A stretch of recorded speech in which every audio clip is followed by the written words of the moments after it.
A paz do Senhor, meus irmãos. Quero orar nessa manhã, apresentando essas pessoas que estão enfermas nas mãos do Senhor, né?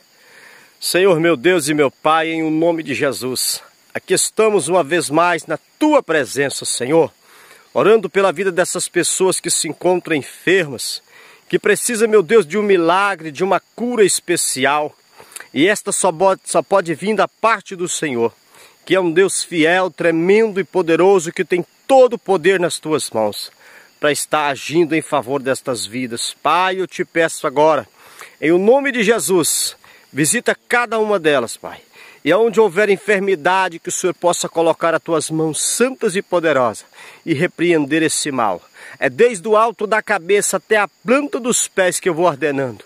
Toda maldição, toda obra feita, toda enfermidade, caia por terra agora.